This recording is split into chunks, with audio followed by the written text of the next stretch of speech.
Bonjour à tous, on va parler aujourd'hui de reverse proxy dans la continuité des dernières vidéos. On voit un petit peu ce que c'est et ce qu'on peut en faire. C'est tout de suite.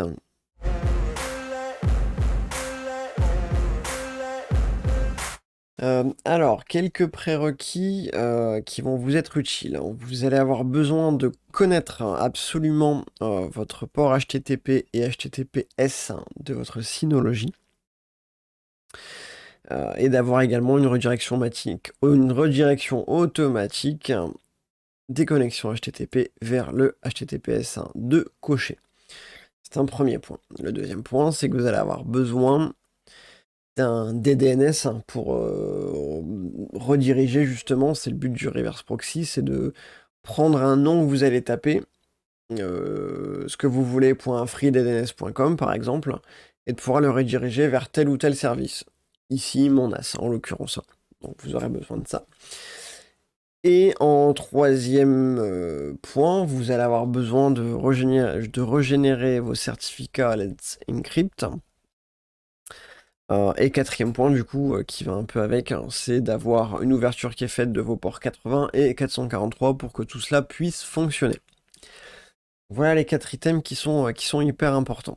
Maintenant, comment on met en place? Ça va se passer dans Avancer et dans Proxy inversé. Vous cliquez là-dessus, vous allez avoir vos règles, et ensuite vous allez faire créer. On y est. Donc une fois qu'on a fait proxy inversé et créé, je vous montre juste globalement ce que moi j'ai en termes de config. J'ai deux règles qui sont créées, l'une pour une connexion HTTP et l'autre pour le HTTPS. Donc vous lui donnez un nom lambda, voilà, HTTP ici. Le protocole, donc pour l'HTTP, nom dot, donc le nom de votre serveur, votre nom de domaine ou votre nom de DDNS. Donc toto.freedns.com par exemple, le port 80, et donc on réenvoie ça sur le port HTTP du serveur, et petit point d'alerte, renotez bien tel quel ce qui vous a indiqué, notamment au niveau du nom dot, localhost. Pourquoi? Puisque moi, dans mon esprit au départ, en destination, c'était bien l'adresse IP du NAS en question. Soit, pour moi, 192.168.50.100. En revanche, ce qui s'est passé, c'est que dans mes journaux, l'ensemble des connexions que je pouvais avoir, eh bien, se faisait en ce que j'avais noté, à savoir 192.168.50.100. Que ce soit une connexion locale ou à distance, c'était systématiquement cette adresse IP-là qui remontait. Bref, c'était un peu contraignant et un peu chiant. Je vous montre. Voilà, donc typiquement, j'avais mes connexions, donc vous voyez, au préalable, avant, avec des vraies adresses IP, là, de ma machine en local, et voilà, d'un accès qui a été réalisé. Et s'en est suivi différentes connexions diverses et variées, donc là sur mon réseau local, d'autres très probablement pas sur mon réseau local, où je devais voilà, sûrement être à l'extérieur, donc sur mon mobile en 3G par exemple. Et la problématique qui se posait, c'est que c'est cette adresse IP là qui remonte, parce que c'est ce que j'avais noté dans cette config là, ici, et qui est problématique, puisque du coup vous perdez entre guillemets l'adresse IP de votre client en face qui cherche à se connecter. Donc les règles de pare-feu s'appliquaient quand même, puisque dans mon cas j'ai des règles de pare-feu avant qu'on arrive à rentrer sur le serveur. J'ai testé quand même pour voir s'ils étaient quand même appliqués, c'est le cas. Donc si je me mets en VPN sur un serveur en Roumanie et que j'essaie de me connecter comme il n'est pas autorisé, il trouve rien, donc c'est ok. Mais voilà, ça apporte quand même un certain nombre d'ambiguïtés. Donc mettez bien localhost, le port 80, on est sur de l'HTTP. Donc c'est pas 80 pour moi, c'est mon port 6002 en l'occurrence.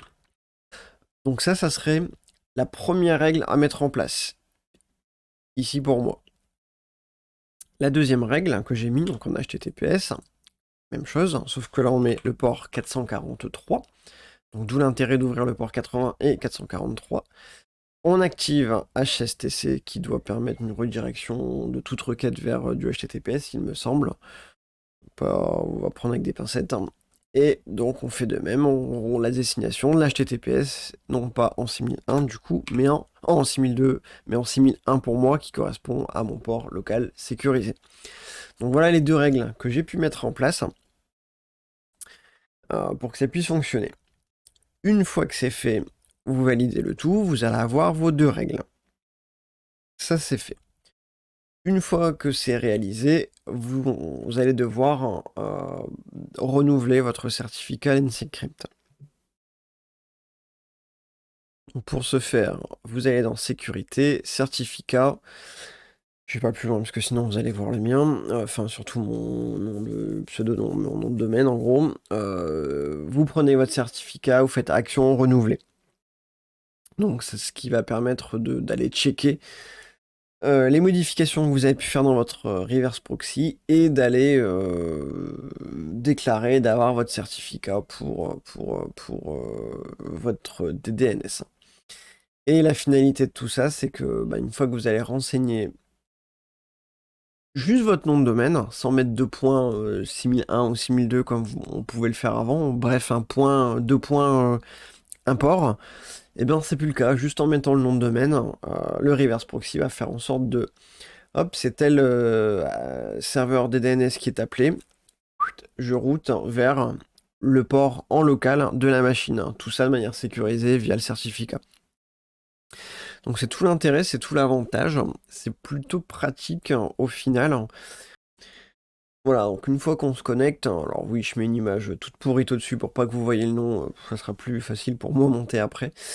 Une fois que j'appelle donc toujours mon serveur via mon nom de domaine slash DDNS qui est masqué ici, eh bien on peut voir qu'il y a bien le petit certificat qui est dessus et on arrive bien sur mon serveur Luna.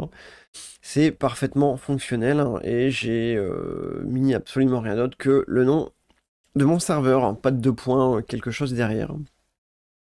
Voilà, donc c'est tout l'intérêt du reverse proxy, j'espère que ça vous sera un petit peu utile, ça peut faciliter la tâche, ça peut aussi permettre aux utilisateurs à qui vous donnez un accès, et bien de juste utiliser votre nom de domaine, et pas avoir de 2 points, quelque chose derrière qui n'est pas forcément facile à retenir. C'est plus simple d'avoir juste un nom toto.freedns.com, c'est facile à retenir, et là on redirige tout de suite au bon endroit. Voilà, et c'est tout pour aujourd'hui. Je vous souhaite de passer une bonne fin de journée, bonne soirée à vous, soyez prudents et à la prochaine.